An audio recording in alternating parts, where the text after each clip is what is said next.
നമസ്കാരം. ക്ലോസ് എൻകൗണ്ടറിലേക്ക് സ്വാഗതം. സംവിധായകൻ ശ്രീ വിനയനാണ് ഈ ആഴ്ചയിലെ അതിഥി. സ്വാഗതം. 9 വർഷത്തെ സിനിമയിലെ വനവാസം അവസാനിക്കുകയാണ്. താങ്കൾക്കെതിരെ സംഘടനകൾ പ്രഖ്യാപിച്ച വിലക്ക് മാറ്റി എന്നാണ് ആ സംഘടനകൾ തന്നെ ഇപ്പോൾ പറയുന്നത്. പഴയതുമാതിരി ഒരു തടസ്സവുമില്ലാതെ സിനിമ എടുക്കാൻ കഴിയും എന്ന അവസ്ഥ ഇപ്പോൾ ഉണ്ടായിട്ടുണ്ടോ? തീർച്ചയായിട്ടും. ഈ വിലക്ക് മാറ്റുന്നതിന് മുമ്പ് തന്നെ ഞാനൊരു പടം പ്ലാൻ ചെയ്തിരുന്നു. കലാഭവൻ മണിയുടെ ജീവിതത്തെ ആസ്പദമാക്കി ചാലക്കുടിക്കാരൻ ചങ്ങാതി എന്ന് പറഞ്ഞൊരു പടം. അപ്പോൾ അതിനകത്ത് എൻ്റെ അടുത്ത് സിദ്ദിഖ്, ഗണേഷ് മുതലായ താരങ്ങൾ, അവർക്ക് ചെറിയ ക്യാരക്ടേഴ്സ് ഉണ്ട് അതിനകത്ത്. അപ്പം ഞങ്ങൾ തീർച്ചയായിട്ടും പങ്കെടുക്കാം, അങ്ങനൊന്നും ഇപ്പോൾ ഇല്ല എന്ന് എൻ്റെ അടുത്ത് പറഞ്ഞു.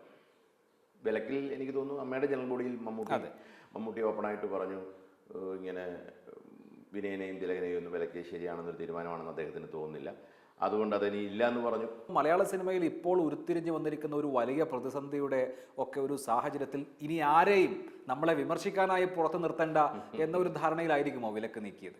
അങ്ങനെ പറയുന്നവരും ഉണ്ട്. ഞാൻ അതിനകത്തൊരു കമൻ്റ് ഇപ്പോൾ എൻ്റെ ഫേസ്ബുക്കിൽ എഴുതിയിരുന്നു.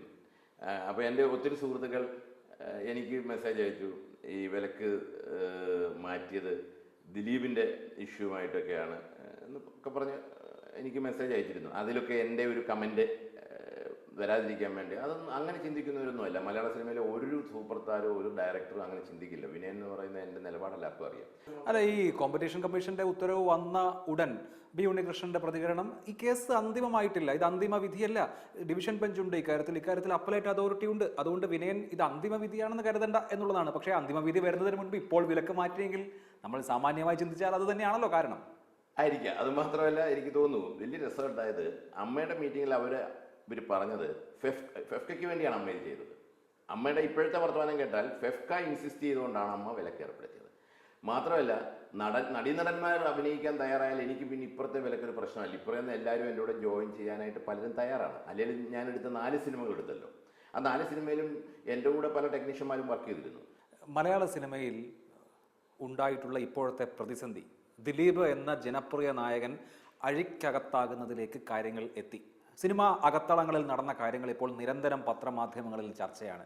പ്രേക്ഷകരെ വല്ലാതെ മടുപ്പിക്കുന്നില്ലേ? പ്രേക്ഷകരെ സിനിമയിൽ നിന്ന് തന്നെ അകറ്റുന്നതിലേക്ക് ഇത് നയിക്കില്ലേ? തീർച്ചയായിട്ടും.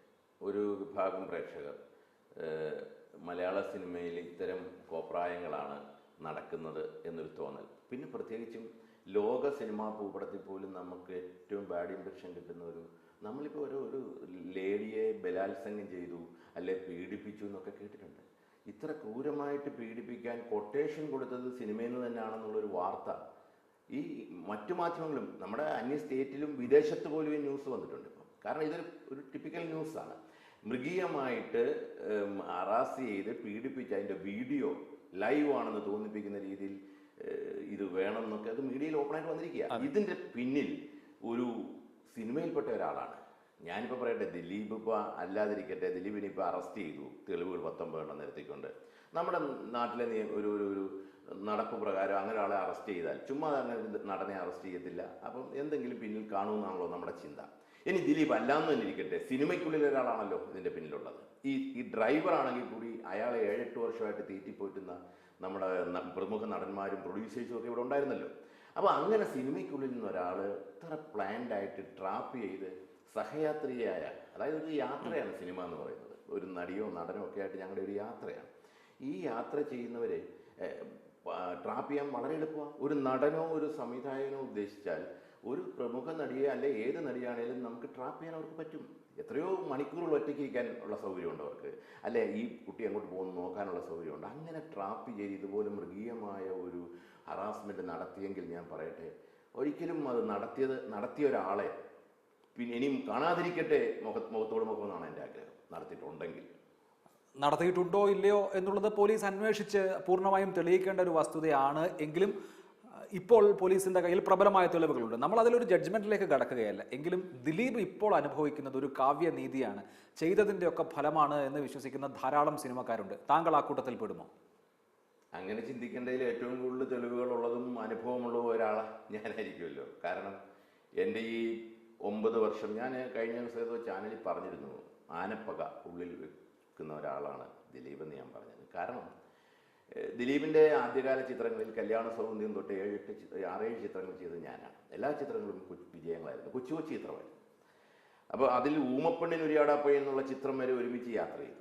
ആ ചിത്രത്തിൽ വന്നപ്പോഴാണ് ഞാൻ അതിൻ്റെ റൈറ്ററെ 1,00,000 രൂപ അഡ്വാൻസ് കൊടുത്തിരുന്നതാണ് പി.കെ.ആർ. പിള്ള ആ പടത്തിൽ പുള്ളി അഭിനയിക്കാൻ.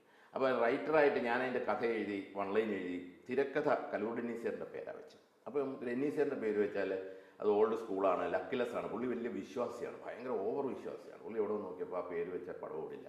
ഞാൻ പറഞ്ഞു അങ്ങനെയൊന്നും ചിന്തിച്ചിട്ട് കാര്യമില്ല, തൻ്റെ തന്നെ എത്രയോ പടം പൊട്ടാറുണ്ട്, അതൊന്നും പറ്റില്ല ദിലീപ് എന്ന് പറഞ്ഞു. അത് വാശിയായി. മഞ്ജുവും ദിലീപും എൻ്റെ വീട്ടിൽ ഇവിടെ വന്നിട്ട് ഞങ്ങൾ ഒരുമിച്ചിരുന്ന് ഇതിനെപ്പറ്റി ഒരു വാഗ്വാദം നടന്നു. ഞാൻ പറഞ്ഞു ശരിയാകത്തില്ല എന്ന് പറഞ്ഞു. എൻ്റെ മിസ്സസും ഉണ്ട്. അപ്പോൾ ഒടുവിൽ ഞാൻ പറഞ്ഞു അത്ര ബന്ധമായിരുന്നു ദിലീപുമായിട്ട്. അപ്പം ഞാൻ പറഞ്ഞു ദിലീപ് ഒരു കാര്യം ചെയ്യും, നമുക്കിത് ഇഷ്യൂ ആയിട്ട് പോകണ്ട, അതിന് ഡെന്നീസേറിനെ മാറ്റുന്ന പ്രശ്നമില്ല, ഈ പടത്തിൽ ദിലീപ് വേണ്ട, അടുത്ത പടത്തിൽ നമുക്ക് ചെയ്യാം. അങ്ങനെയാണ് ഞാൻ ഈ പറയുന്ന 1,00,000 രൂപ നമ്മൾ പി.കെ.ആർ. പിള്ളച്ചേട്ടന് തിരിച്ചു കൊടുത്തു. ഞാൻ അങ്ങനെയാണ് ഈ ജയസൂര്യ എന്ന് പറഞ്ഞ നടനെ മിമിക്രി സ്റ്റേജിൽ നിന്ന് കണ്ടെത്തുന്നത്. മനസ്സിലായി? അത്ര ബന്ധങ്ങൾ കുറേ നാളുണ്ടായിരുന്നു. അവിടെ വെച്ചാണ് ഞങ്ങൾ തമ്മിലൊരു ഇതിലെത്തുന്നത്. അല്ല, ഈ തുളസീദാസിന്റെ പ്രശ്നത്തിൽ ആദ്യം അഡ്വാൻസ് വാങ്ങുന്നു, പിന്നെ സംവിധായകനെ മാറ്റാം എന്ന് നായകൻ അങ്ങ് തീരുമാനിക്കുന്നു എന്നുള്ളതാണല്ലോ സംഭവിച്ചത്. അന്ന് സംവിധായകനെ പ്രൊട്ടക്ട് ചെയ്യുക എന്ന തികച്ചും ന്യായമായ ചെയ്യേണ്ട കാര്യം തന്നെയാണ് സംഘടന ചെയ്തിട്ടുള്ളത്. അവിടെ താങ്കളോട് മാത്രമായി ഒരു വിരോധം ദിലീപിന് വരേണ്ട കാര്യം എന്താണ്? അതാണ് ഞാൻ പറഞ്ഞത്. അതിൻ്റെ ഒരു കാര്യം എന്ന് പറഞ്ഞാൽ എന്നോട് ഇവിടുന്ന് വിളിച്ച്, ഞാൻ അന്ന് ഊമപ്പെണ്ണിൻ്റെ തമിഴ് ചെയ്യുന്നതാണ്, പൊള്ളാച്ചിയിലാണ്. എന്നെ ഇവിടുന്ന് കേമത്വമാണ് വിളിച്ചിട്ട് പറയുന്നത്, പിന്നെ ഇങ്ങനെ ഒരു ഇഷ്യൂ ഉണ്ട്, മൊത്തം തുക 40 ലക്ഷം രൂപ ഒരുമിച്ചാണ് അഡ്വാൻസ് ആയിട്ട് കൊടുത്തു, എന്നിട്ട് 6 മാസമാണ് ഡേറ്റ് കൊടുക്കാമെന്ന് പറഞ്ഞു തുളസീദാസിന്. പിന്നെ ഇങ്ങനെ പറയുന്നു ഇത്. ഞാൻ പറഞ്ഞു മതിച്ചേട്ടാ ഇത് ജെനുവിൻ കേസല്ലേ, എഗ്രിമെൻറ്റും ഉണ്ട്, റിട്ടേൺ എഗ്രിമെൻ്റ് ഉണ്ട്, നിങ്ങൾക്ക് വിളിച്ച് പറഞ്ഞാൽ മതിയല്ലോ. കേമത്തിനോട് പറഞ്ഞു. ഹരികുമാർ വിളിച്ചു ട്രിവാൻഡ്രത്ത്. അദ്ദേഹം ഒന്ന് മാക്റ്റ സാംസ്കാരിക സംഘടനയുടെ ചെയർമാനാണ് ഞങ്ങൾ. അപ്പം ചോദിച്ചപ്പോൾ അതല്ല വിനയനെ കൊണ്ട് അന്നൊരു ഇവർക്കൊരു, ഞാൻ തുറന്നു പറയാം, ഞാൻ ഇടപെടുന്നത് വളരെ സ്റ്റേണായിട്ട് ഡിസിഷൻ എടുക്കുമെന്നൊക്കെ ഒരു തോന്നലുകൊണ്ടായിരിക്കാം വിനയൻ ഇടപെടണം. വിനയൻ മാക്റ്റ ഫെഡറേഷൻ്റെ ജനറൽ സെക്രട്ടറിയാണ്, ഹരിഹരൻ സാർ ചെയർമാനാണ്. അപ്പം ഞാൻ ദിലീപിനെ വിളിച്ചു. അപ്പോൾ ദിലീപ് പറഞ്ഞു ഇല്ല ചേട്ടാ, ഞാൻ ഇനി എന്ത് പ്രശ്നമുണ്ടെങ്കിലും ആ പടത്തിൽ അഭിനയിക്കത്തില്ല. ഇന്നസെൻ്റ് ചേട്ടനെ വിളിച്ചു, ചേട്ടാ ഇതൊന്ന് സെറ്റിൽ ചെയ്യണം, ഇനി ഒരു പ്രശ്നമാണുള്ളത്. ഇന്നസെൻ്റ് ചേട്ടൻ അത് കഴിഞ്ഞ് വിളിച്ചു പറഞ്ഞു അതിപ്പോൾ ആർട്ടിസ്റ്റുകൾക്ക് ഇഷ്ടമില്ലെങ്കിൽ എങ്ങനെയാണ് അത് അഭിനയിക്കുക, അവന് പറ്റില്ല എന്ന് പറയുന്നത്. ഞാൻ പറഞ്ഞാൽ ഇത് അതല്ല, ഇതൊരു ബിസിനസ് കൂടാണ്. 40 lakhs rupees മേടിക്കുമ്പോൾ ഇയാളാണ് ഡയറക്ടർ എന്ന് എഴുതിയിട്ടുണ്ട് അതിനകത്ത്. അപ്പം നിങ്ങൾ പറയുന്ന ന്യായമോ അതിലൊക്കെ മോശം. കാരണം കോളേജ് കുമാരൻ എന്നൊരു പടം ഇറങ്ങിയത് 3 ദിവസം പോലും ഓടിയില്ല. ഞാൻ പറഞ്ഞത് ഈ തുളസീദാസ് 3 വർഷം കഴിഞ്ഞപ്പോഴും ഞാനത് പിന്നെ ഒരിടത്തും പറയാത്തതാണ്. അദ്ദേഹം അപ്പുറത്ത് പോകേണ്ടി വന്നു. അദ്ദേഹം അപ്പുറത്ത് പോയിട്ട് പറഞ്ഞു ഞാനത് വിനയനോട് അങ്ങനെ പരാതി കൊടുത്തതേ ഉള്ളൂ, ദിലീപ് തെറ്റൊന്നും ചെയ്തിട്ടില്ല എന്ന് പറയേണ്ടി വന്നത്. അതിപ്പോൾ അദ്ദേഹത്തിന് വേറെ സിനിമ എടുക്കണമെങ്കിൽ അതല്ലേ വഴിയുള്ളൂ. അതേ ഉള്ളൂ. അല്ല, അപ്പോഴും ഞാൻ അനുഭവം എൻ്റെ നേരെയാണ് കുരിച്ചു വന്നത്. ഞാൻ പറഞ്ഞു ആയിക്കോട്ടെ, എൻ്റെ ഭാഗത്താ കുറ്റം. അല്ല, അങ്ങനെ ഈ മാക്ട ഫെഡറേഷനെ അക്ഷരാർത്ഥത്തിൽ നിർവീര്യമാക്കുകയും പുതിയ സംഘടന ഉണ്ടാക്കുകയും പിന്നെ അന്ന് മാക്ടയുടെ ഭാഗമായി നിന്ന ആളുകൾക്ക് തൊഴിലില്ലാത്ത അവസ്ഥ ഉണ്ടാക്കുകയും ഒക്കെ ചെയ്തതിൻ്റെ മുഖ്യ സൂത്രധാരൻ ദിലീപാണെന്നാണോ? ആ കാലഘട്ടത്തിൽ ദിലീപിന് അത്ര പവർ ഈ ഇൻഡസ്ട്രിയിൽ ഉണ്ടായിരുന്നോ? അതാണ് നമ്മൾ മനസ്സിലാക്കുന്നത്. ഞാൻ പറഞ്ഞുതരാം. കാരണം ഞാൻ അങ്ങനെ ആയിട്ട് ഇപ്പം എനിക്കിപ്പോഴും ഓർമ്മയുണ്ട്, ഏഷ്യാനെറ്റിൻ്റെ ഒരു കോമഡി പ്രോഗ്രാം, ഇവിടെ ആ ലേഡിയായ ഒരു പ്രൊഡ്യൂസർ ഉണ്ടല്ലോ കൊച്ചിയിലുള്ള, വളരെ ഒത്തിരി നാളെ ഡയാന അവർ ഈ ആ പരിപാടി ഒരു പിന്നെ ഇത്ര 300-300-ാമത്തെയോ 400-ാമത്തെ ഒരു പ്രോഗ്രാമിന് എന്നെ വിളിച്ചു. ഞാൻ ചെല്ലാമെന്ന് പറഞ്ഞു. അപ്പോൾ അതിനെന്താ ഉദ്ഘാടനം, അതിൻ്റെ പരിപാടി മെയിൻ ആൾ പിന്നെ അവർ ദിലീപാണ് എന്ന് പറഞ്ഞു. ദിലീപ് പറഞ്ഞു എന്നെ പിന്നെ വിളിക്കുന്നില്ല. അപ്പം എൻ്റെ ഒരു സ്വഭാവമുണ്ട്, ഞാൻ കമ്മിറ്റ് ചെയ്താൽ ഞാൻ വേറെ പ്രോഗ്രാം കൊടുക്കില്ല, ഞാൻ അങ്ങോട്ട് വിളിച്ചു ചോദിക്കും. മനസ്സിലായി? ഇപ്പം അത് ഞാൻ ഫോളോ അപ്പ് ചെയ്യും. ഞാൻ പറഞ്ഞു അതിൻ്റെ ആ രാവിലെ ഞാൻ വിളിച്ചു, ഇങ്ങനെ പ്രോഗ്രാം ഉണ്ടോ, നിങ്ങൾ പറഞ്ഞിരുന്നു ഞാൻ വരണമെന്ന്. ഞാൻ വിളിച്ചപ്പോൾ ഇവർ ഫോൺ എടുക്കുന്നില്ല, ഇവരെ ഫോൺ എടുക്കുന്നില്ല. വേറെ ആരോ ഞാൻ വിളിച്ചപ്പോൾ സാറേ ചെറിയ ഇഷ്യൂ ഉണ്ട്, ഇങ്ങനെ സാറ് ഇതിനു മുമ്പും ഇതുപോലുള്ള നിരവധി ഇഷ്യൂസ്, അതായത് പിന്നെ ഫിലിം ഫെസ്റ്റിവൽ ഇവിടെ എറണാകുളത്ത് നടത്തുന്നു. കളക്ടർ എന്നോട് പറഞ്ഞു ഒരു ദീപം നിങ്ങളാണ്, ഒന്നൊരു സൂപ്പർ സ്റ്റാറാണ്, ഇദ്ദേഹമല്ല വേറൊരാളാണ്. അപ്പോൾ അത് കഴിഞ്ഞാൽ സൂപ്പർ സ്റ്റാർ അന്ന്, കാരണം വിനയനെ തമസ്കരിക്കുക. ഞാൻ കൊണ്ടുവന്ന കുട്ടികൾ പോലും എൻ്റെ പേര് പറയല് ഇവർ പറയുക. അഭിലാഷ് അറിയോ, ഇദ്ദേഹത്തിനെ പറ്റി എനിക്കുള്ള ഒരു പരാതി, ഞാൻ ഇവരെ നേരിട്ടുകൊണ്ട് എന്നിട്ട് സിനിമ ചെയ്തു, യക്ഷിയും ഞാനും ചെയ്തു. സെൻസർ ചെയ്യിക്കില്ലെന്ന് പറഞ്ഞ് വലിയ ഇഷ്യൂ ആയി. ആ സമയത്താണ് എൻ്റെ അടുത്തൊരു പത്രക്കാരൻ വന്നത്, പറഞ്ഞാൽ ഒന്ന് വന്നിട്ട് ഒരിടത്ത് വന്നിട്ടൊരു സോറി പറഞ്ഞാൽ മതി. ഞാൻ പറഞ്ഞ അതിനെ കിട്ടില്ല, ഞാൻ അനുഭവിച്ചോളാം. ഷൂട്ടിങ് ഞാൻ തീർത്തു, സെൻസർ ചെയ്യിക്കത്തില്ല. ഞാൻ ഹൈക്കോടതി പോയിട്ട് ഒരു ഓർഡർ മേടിച്ചു, ഏത് വ്യക്തിക്കും സിനിമ ചെയ്യാം, അത് സെൻസർ ചെയ്യാം, സെൻസർ ചെയ്ത തിയേറ്ററുകാരെ പ്രദർശിപ്പിക്കണം എന്ന് ചെയ്തു. അത് ആ പടം റിലീസ് ചെയ്തു, അതിന് നല്ല സാറ്റലൈറ്റ് വാല്യൂ കിട്ടി. അത് കഴിഞ്ഞൊരു ചെറിയ പടം ചെയ്തു, രഘുവിൻ്റെ സ്വന്തം റഷ്യ, മുഴുവൻ പുതുമുഖങ്ങളും പുതിയ ടെക്നീഷ്യനും ഒക്കെ വെച്ചിട്ട്. ആ പടത്തിന് നല്ല സാറ്റലൈറ്റ് വാല്യൂ കിട്ടി. ആ പടത്തിൻ്റെ മുടക്ക് മുതൽ എനിക്ക് സാറ്റലൈറ്റ് എൻ്റെ ഓൺ പ്രൊഡക്ഷനാണ് കിട്ടി. മൂന്നാമത്തെ പടം ഡ്രാക്കുള എന്നുള്ള പടം ഞാൻ തീർത്തു. അതിന് ഇവിടുത്തെ ഏറ്റവും വലിയ ചാനൽ, മലയാളത്തിലെ ആദ്യത്തെ ചാനൽ എന്ന് പറയാവുന്ന ചാനൽ എനിക്ക് വലിയൊരു നല്ല തുക ഓഫർ ചെയ്തു. ആ പിന്നെ തുക എഗ്രിമെൻറ്റ് നാളെ ഇടാം, ഇന്നിപ്പോൾ അക്കൗണ്ട് നമ്പർ അയക്കൂ. അതിൻ്റെ വൈസ് പ്രസിഡൻറ്റിനോട് പറയുന്നു അക്കൗണ്ട് നമ്പർ അയക്കുക, പൈസ ഇടാമെന്ന് പറയുന്നു. ഞാൻ ഹാപ്പിയായി. അതിന് തൊട്ട് മുമ്പ് എനിക്കൊരു ഫോണ്, പിന്നെ സാർ ഒന്ന് ക്ഷമിക്കണേ, വിനേട്ടാന്ന് തന്നെ അദ്ദേഹം, വിനേട്ട ഒന്നും ക്ഷമിക്കണേ, ഒരു ചെറിയ പ്രോബ്ലം ഉണ്ട്, 1 മണിക്കൂർ വെയിറ്റ് ചെയ്യാൻ പറഞ്ഞു. അത് കഴിഞ്ഞ് എന്നെ വിളിച്ചിട്ട് പറഞ്ഞു, വിനേട്ടാ നിങ്ങളുടെ പൊളിറ്റിക്സ് ഒക്കെ അറിയാമല്ലോ സിനിമയിലെ, അത് ചെറിയ പ്രോബ്ലം ഉണ്ട് അതിനകത്ത്. ഞാൻ ഇതൊക്കെ അനുഭവിച്ചുകൊണ്ടിരിക്കുന്നതുകൊണ്ട് ഞാൻ മിണ്ടിയില്ല. അത് കഴിഞ്ഞിട്ട് അത് പേഴ്സണലായിട്ട് എന്നോട് പറഞ്ഞ വിവരം പറഞ്ഞാൽ ഞെട്ടിപ്പോകും നമ്മൾ.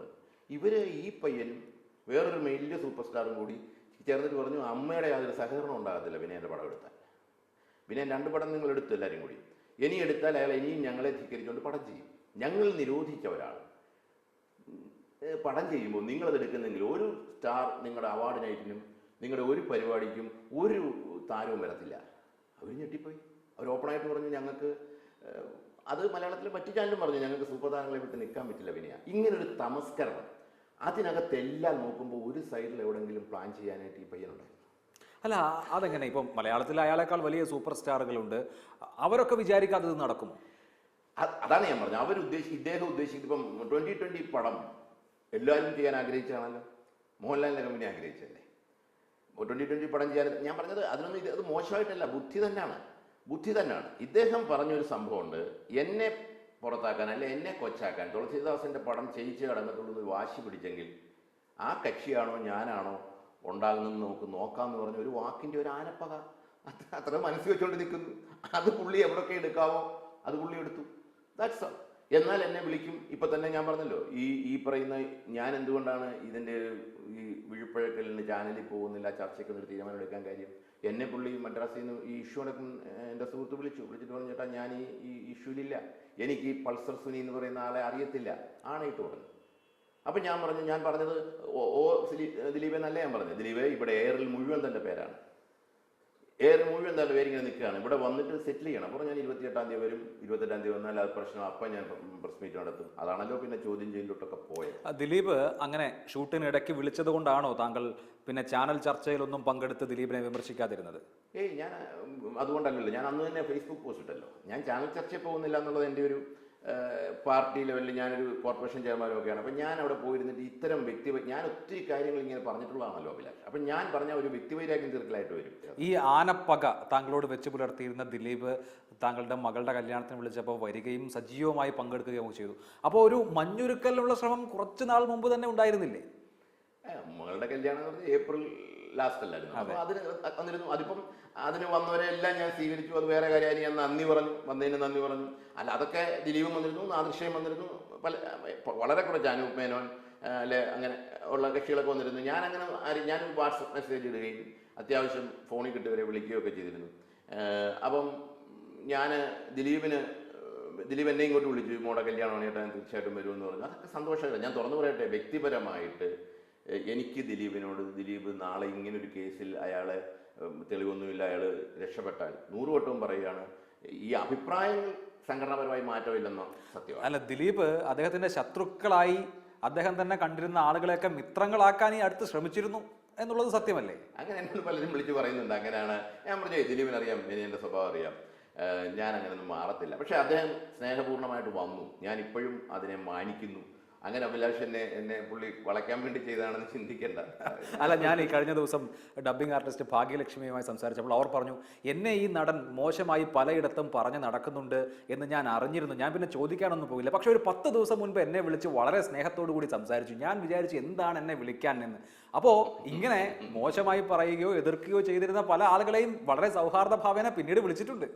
അത് ചിലപ്പം ബുദ്ധിമാനായ ഒരാളുടെ സ്വഭാവമായിരിക്കും. പക്ഷെ ഞാൻ ഒന്ന് പറയാം, ദിലീപിന് ഇങ്ങനെയൊക്കെ ചെയ്താലും സത്യത്തിൽ ഈ ക്രിമിനൽ ആയ പൾസർ സുനി ഇങ്ങനെയുള്ള പലരെയും അറ്റാക്ക് ചെയ്തിട്ടുണ്ട്.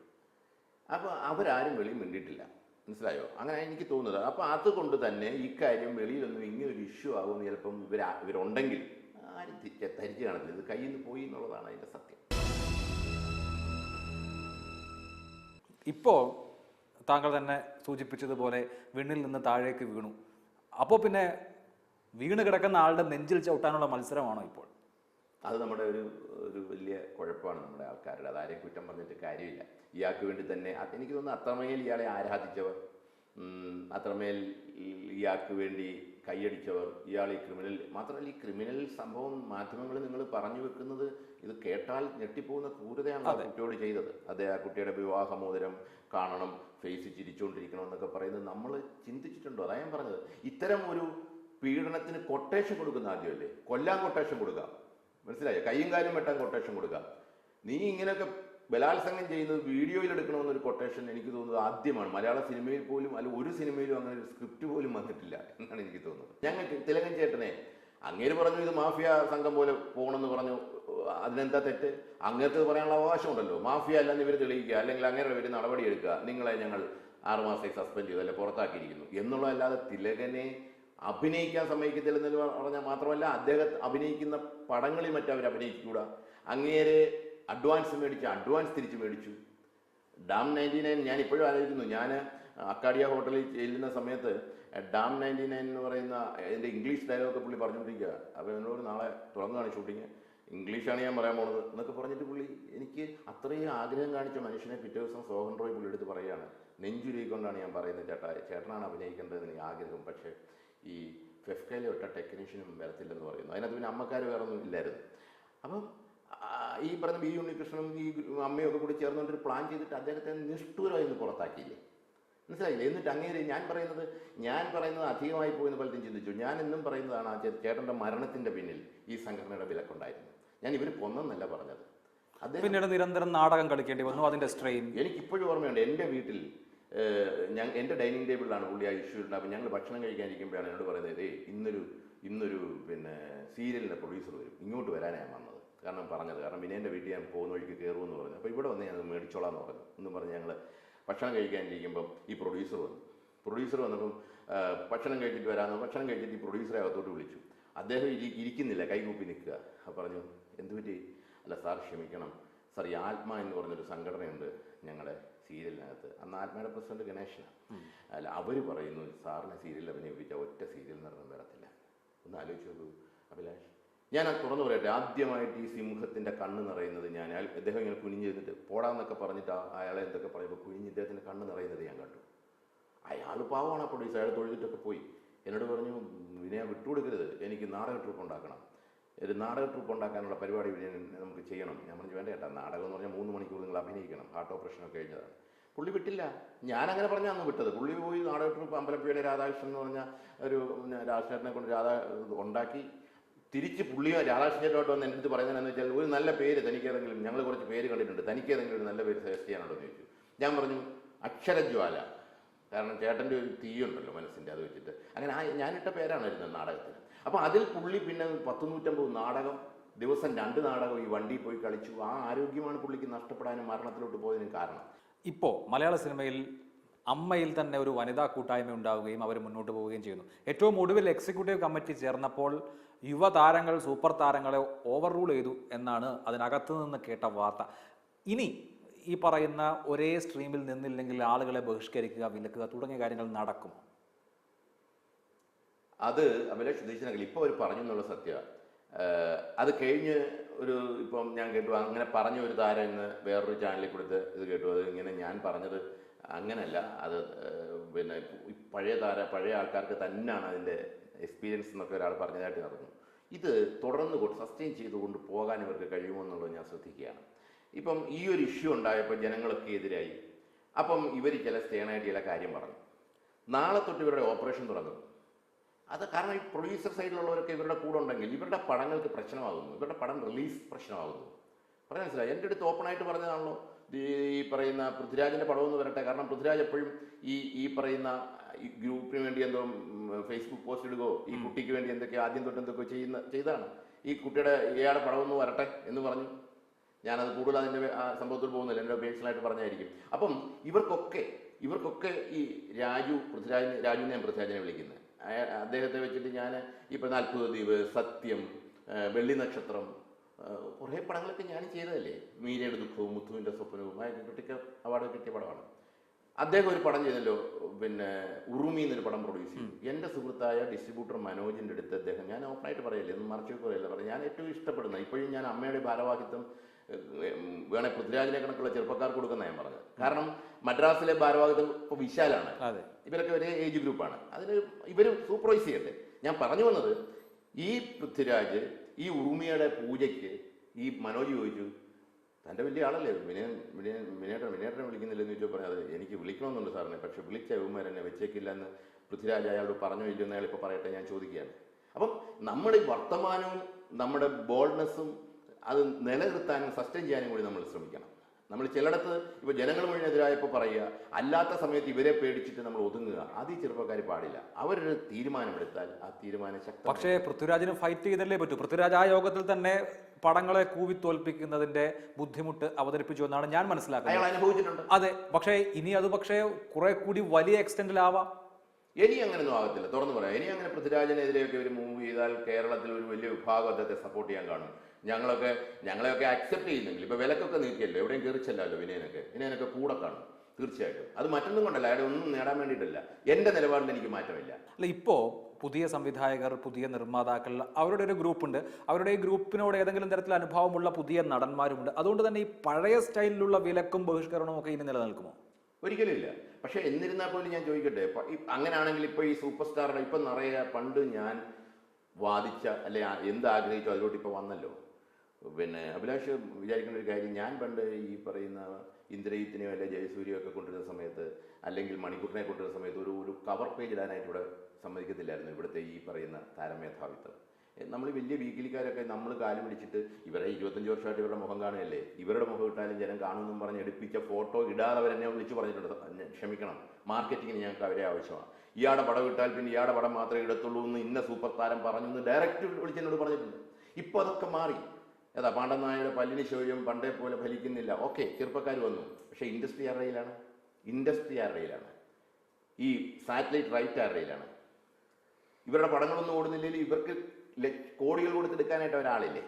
തിയേറ്ററുകൾ ആരുടെയിലാണ്? ഡിസ്ട്രിബ്യൂട്ടേഴ്സ്, പ്രൊഡ്യൂസേഴ്സ്, എക്സിബിറ്റേഴ്സ് എന്നൊക്കെ പറഞ്ഞാൽ അവർ 3 പേരും കൂടി കൊണ്ടൊരു സംഘടന ഉണ്ടാക്കിയല്ലോ. ലിബർട്ടി ബഷീറിൻ്റെ സംഘടന കുഴപ്പം പിടിച്ച സമരം ചെയ്തപ്പം ഒഴിവാക്കി. പക്ഷെ തിരിച്ചൊരു സംഘടന ഉണ്ടാക്കിയപ്പോൾ ആരാ അതിൻ്റെ പ്രസിഡൻ്റായിട്ട് വന്നത്? ദിലീപാണ്. അപ്പം ഞാൻ പറഞ്ഞത്, അവർക്കറിയാം അത് പ്ലേ ചെയ്ത് എവിടെ കൊണ്ട് നിർത്തണമെന്നുള്ളത്.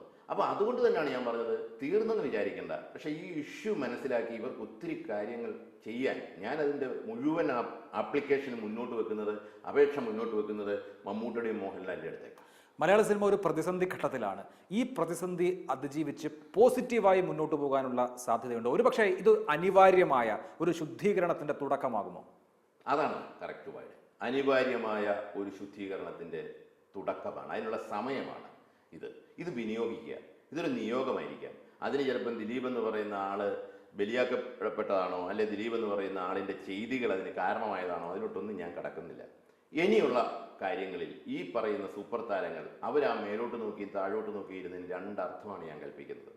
ഒന്നുകിൽ അവർ ഇതൊക്കെ നടന്നോട്ടെ എന്ന് വെച്ചിരിക്കുന്നു, അല്ലെങ്കിൽ അവരുടെ ഉള്ളിൽ വേദന ഉണ്ടായിരുന്നു. ഇത് പറയാനും പറയാതിരിക്കാനും വരാത്ത അവസ്ഥ, ഞാൻ അതാണെന്ന് തന്നെ വിശ്വസിക്കുന്നു. അതുകൊണ്ട് തന്നെ ഈ 2 പേർക്കൊന്നും ഇത്രയും മോശമായിട്ട് ചിന്തിക്കാൻ പറ്റത്തില്ല. അതുകൊണ്ട് അവരുടെ മുന്നിലോട്ട് ഈ പേപ്പർ വെക്കുകയാണ്. അവർക്കിത് പരിഹരിക്കാൻ പറ്റും, പക്ഷേ നിഷ്പക്ഷമായിരിക്കണം. വിനയൻ ഇപ്പോൾ ഇത്രയൊക്കെ പറഞ്ഞതുകൊണ്ടൊരു കാര്യം ചെയ്യും, രഹസ്യമായിട്ട് അവൻ്റെ പടം ഒന്ന് പണി കൊടുത്തേക്കെന്ന് പറയുന്ന ലെവലിലോട്ട് പോകരുത്. തീർച്ചയായും. വളരെ നന്ദി ഷിവിനെ. Thank you.